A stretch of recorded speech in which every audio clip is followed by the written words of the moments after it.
ഒരിക്കലും ഇന്ന ആള് ഇന്ന ധരിക്കണം എന്നുള്ളത്, അല്ലെങ്കിൽ ഇന്ന ആള് ഇത് ധരിക്കണം എന്നുള്ളത്, ഈ മതത്തിൽപ്പെട്ടവർ ഇത് ധരിക്കണം എന്ന് ഒരിക്കലും എഴുതാൻ പാടില്ല.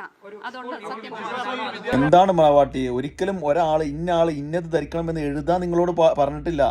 ഒരിക്കലും ഇന്ന ആള് ഇന്നത് ധരിക്കരുത് എന്നെന്തിനാണ് എഴുതുന്നത്? ഇന്ന ആൾ ഇന്നത് ധരിക്കണം എന്ന് എഴുതണ്ട സിലബസിലോ അല്ലെങ്കിൽ നിങ്ങളുടെ മാനേജ്മെന്റ് തലങ്ങളിലോ നിങ്ങളുടെ രേഖകളിലോ നിങ്ങളുടെ ബുക്കുകളിലോ നിങ്ങളുടെ മിനിറ്റ്സുകളിലോ ഒന്നും എഴുതണ്ട. ഇന്നത് ധരിക്കരുത് എന്ന് വാശി പിടിക്കുന്നത് എന്തിനാ?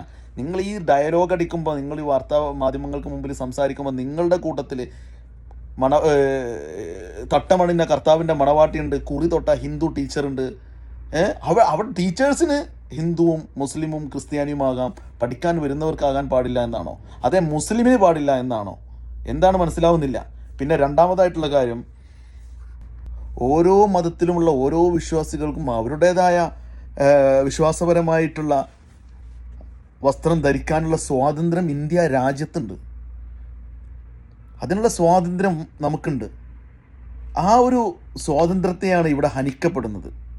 എല്ലാവരും തുല്യ അവകാശമാണ്, തുല്യ നീതിയാണ് എന്ന് ആ സിസ്റ്റർ വലിയ വായിൽ വിളിച്ചു പോകുന്നു. തുല്യ അവകാശമാണെങ്കിൽ ഓരോരുത്തർക്കും അവരുടേതായ, ക്രിസ്ത്യാനിക്ക് ക്രിസ്ത്യാനിയായിട്ടും ഹിന്ദുവിന് ഹിന്ദുവായിട്ടും മുസ്ലിമിന് മുസ്ലിമായിട്ടും ജീവിക്കട്ടെന്നേ.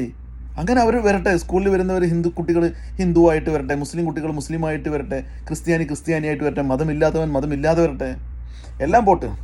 വിദ്യാഭ്യാസ മന്ത്രിയെ പോലും തള്ളിയിട്ടുണ്ട്. ഇവർക്ക് പിടി അങ്ങ് അവറാച്ച കേന്ദ്രത്തിലാണ് പിടി അവറാച്ച. അതുകൊണ്ട് വിദ്യാഭ്യാസ മന്ത്രി ഒന്നും നമുക്കൊന്നുമല്ല. എൻ്റെ പൊന്നു ടീച്ചറെ, മണവാട്ടി എന്നല്ല വിളിക്കേണ്ടത്.